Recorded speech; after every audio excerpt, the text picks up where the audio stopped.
What is up, world? Today, I'm going to be talking about my experience working with Joe Budden.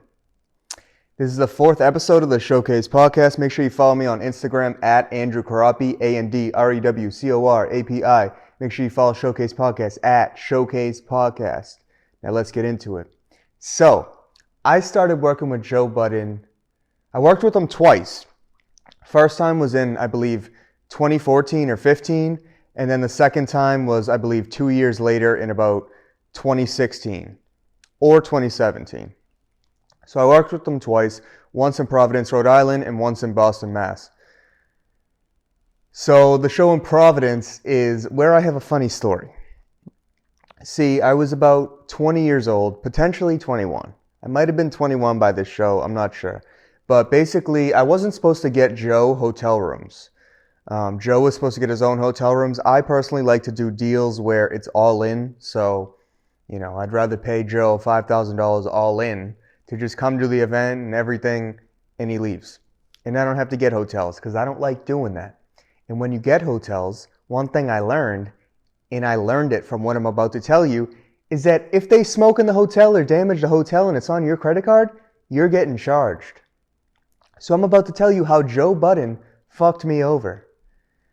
They convinced me to get them hotels when I wasn't supposed to. They were trying to tell me, remember, they live in New York, so they were trying to tell me that, we're going to be late, can you just check into the hotels for us?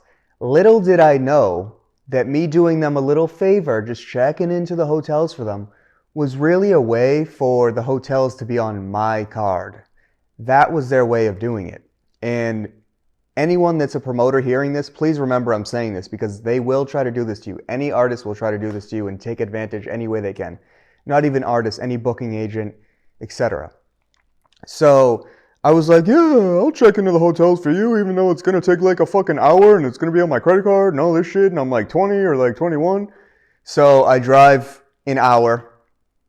I check into the hotels. I get it all done. And now I'm in Providence early. And I give them the room keys and they get into their room. So the show's that night in Providence and everything went great. A lot of meet and greets sold, a lot of tickets sold, and I did make good money on this show. So I will put that out there. Joe Budden was a good act to book. He sold tickets. I don't care what anyone says. That man sold tickets. It might not have been large venues, but the smaller venues, he fucking sells tickets like any other artist can at that size venue. Better than any artist at that size venue. Joe Budden does sell tickets. So with his podcast, I'm sure he's going to be selling crazy tickets when he does his live shows. So Joe Budden, we have the show. Everything went great. I made money. That night, I'm back at my hotel. Joe's at his hotel. And I see Joe tweet that I will try to find this tweet for you guys. And I'll mention it somewhere. But he tweets something like, walking around my hotel room naked, smoking a cigarette. Something like that. Or like sleepwalking around my hotel naked with a cigarette. Something like that. I will find the tweet. I know it's still out there because I saw it like last year. I just happened to look for it. This man, Joe Budden, I paid for the hotel because they tricked me into paying for the hotels, is smoking naked a cigarette in the hotel that they convinced me to get them hotel rooms at. Okay? I wasn't supposed to get hotels. So here is the reason they convinced me. Because Mr. Joe likes to smoke in his hotel. And sometimes, supposedly, he likes to fucking walk around the hotel naked doing it. So I remember after I booked Joe, the whole show was over anyway. So when I see that I get the smoking fine on my card, then, at that point, I connect the two, the tweet and this. Joe tweets that he's smoking, walking around his hotel naked, and I get a smoking fine. I connect the two. They set me up to get this fucking smoking fine or just have any potential charges were going to be on my card. They set me up for disaster. That's really something that these promoters need to be looking out for. These people aren't on your side. They're trying to get their money. So, the smoking fine was $250. It's not a lot. But I remember, when you're 20, 21 years old, $250 is a good amount of money. So I remember I was texting his manager. I think his name was Ian. And I remember texting Ian, hey, Ian, Joe smoked in the hotel room. You know, he tweeted this as well. You know, I wasn't even supposed to get hotels. I would really appreciate if you send me the $250 because he got a smoking fine. And guess what? They didn't send me the $250. They didn't answer. And that's just how it goes, guys. That is the world of promotion. I made another podcast episode about Soulja Boy smoking in his room. And there was a smoking fine for that. And I had to pay that. But I was able to negotiate and get more value. And I basically finessed Soulja Boy. But in this situation, I wasn't able to finesse Joe because he did it and he was gone. But then I booked Joe again, like I said, 2 years later. And on the show, this was at a show in Boston 2 years later. So I actually made double the amount of money on this one that I made on the last one. So it was a good booking. And, you know, obviously you're going to book someone again when you make money, even if they smoke in a hotel room and don't give you the $250 back. So I booked Joe again.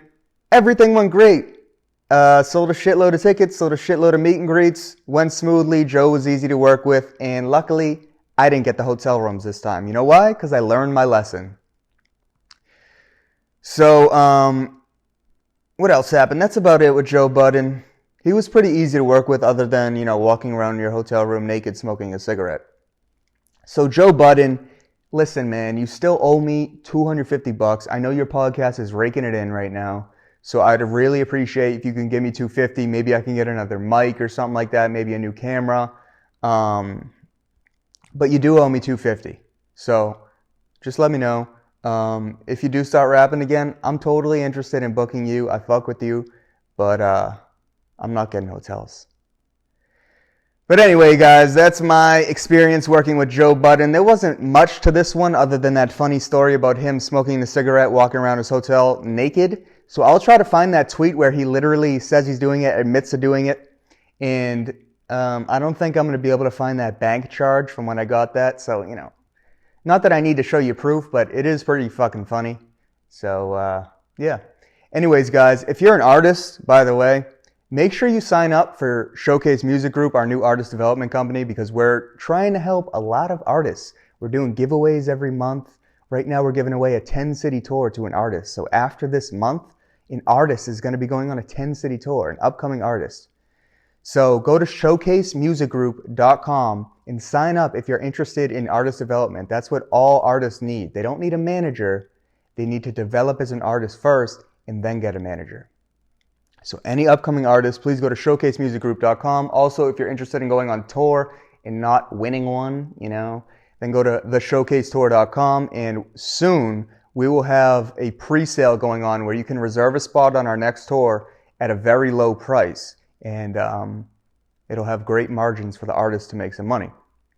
So that's it for episode 4 of the Showcase Podcast. My name's Andrew Karapi, the host of the show. You can follow me on Instagram at Andrew Karapi, ANDREWCORAPI. That's it. Peace.